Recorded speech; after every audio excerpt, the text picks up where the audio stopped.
Good day, YouTube, and welcome to another episode of the Albino Rhino Beer Review.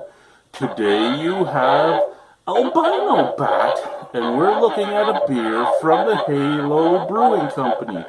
So thank you very much, Greg, for picking this beer up. This is Creative Differences, which is a 5.8% alcohol dry hopped pale ale. Boom! Boom, baby, boom. Let's open it up and see what we got. Boom!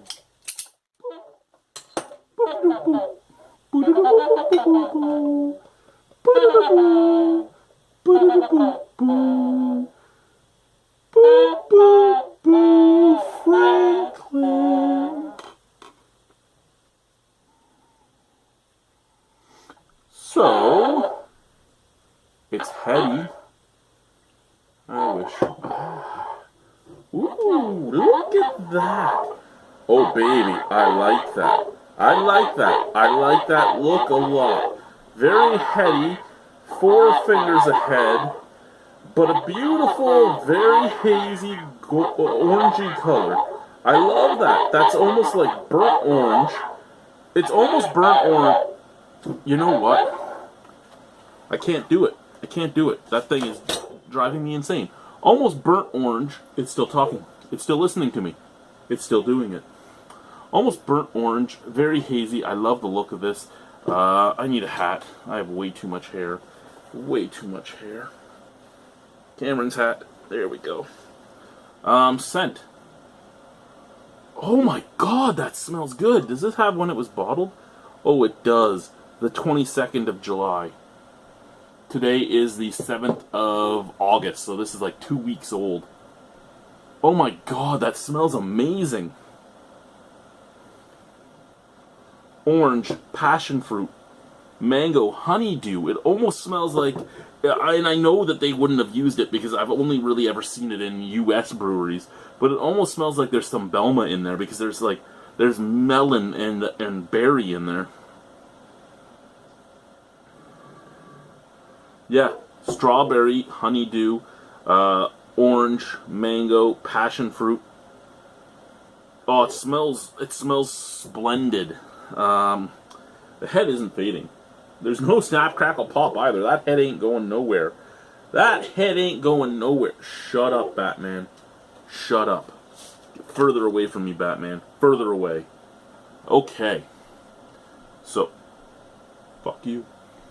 Let's go. How is it when I actually look right at you, you're not talking, but when I look this way, you do? Are you fucking with me? Let's try it. Cheers.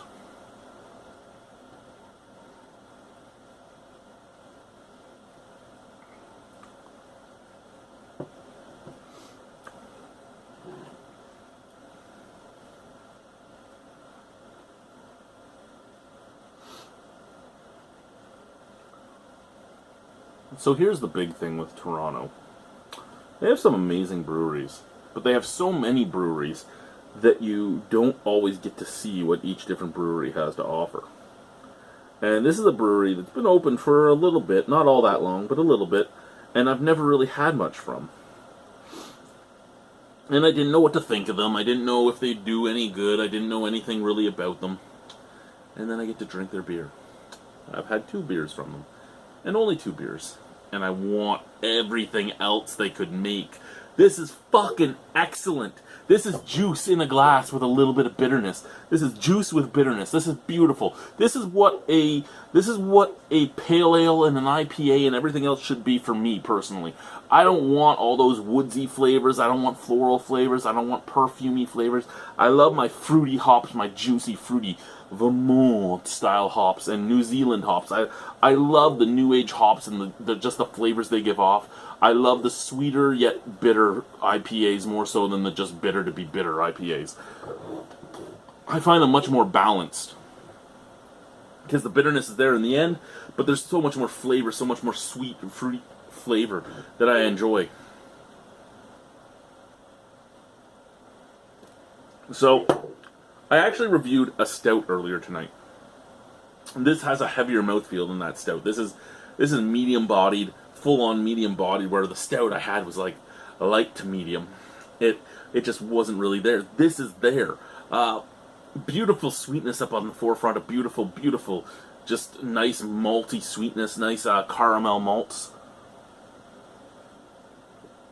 which fades into orange juice, mango, papaya, and a bit of cantaloupe. Then it fades just to a resiny, almost caffeine pill bitterness. But that caffeine pill bitterness stays with some orange and cantaloupe just mixing into that flavor profile. Very well balanced, very easy drinking, very warm, because again, I don't drink my beers cold. I leave them on the floor over there, and I forgot to close the fucking door again. I do this every single time. So they sit on that basement floor until I'm ready to review, and then I drink them. Well, unless it's going to be 5 or 6 days before I get to them, then they sit in the kegerator until I'm ready to do it. Because since nobody comes over anymore, don't buy kegs anymore. Kegerator was a waste of money. I won't tell the wife that. Kegerator was only a waste of money after the first year because then people stopped coming over. But what the fuck was that?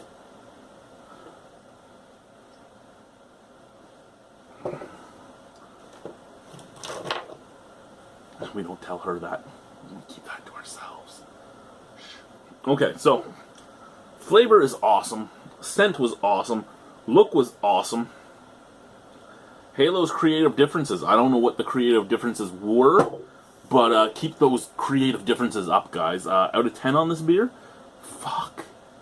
I would give this like a 9.5 out of 10. I love this beer. I personally love this beer. I don't know if Greg loves it as much as I do. Greg did pick it up for me. I don't remember if I told you at the beginning of the show or not. Lots of concussions, lots of drinking, and lots of other things on my mind. And lack of sleep. I hallucinate a lot because I only usually get 3 hours of sleep. I should be sleeping right now. But instead I'm doing a beer review. Why? Because I got a bunch of beers to review. I still have like 20 beers over there. I have to review some beers. I has to review some beers.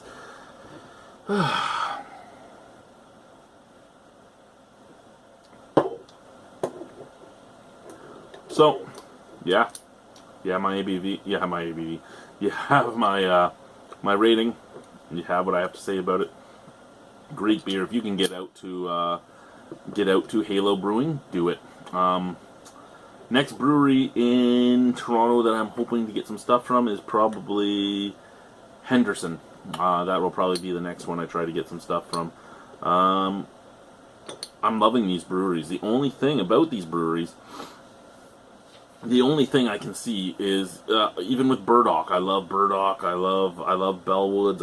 I love Halo now from the 2 beers I've had. I've enjoyed the 2 Folly beers I've drank.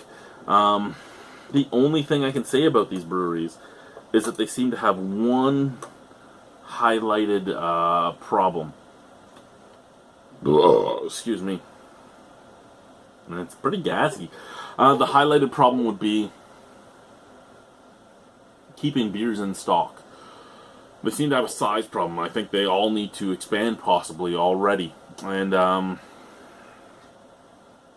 it is what it is. I mean, a lot of breweries open up smaller than they should. And at the time, it probably seems safe. Let's open up a little smaller just in case we can't move product as well as we would like. But then you're always rushing to keep product on the shelf.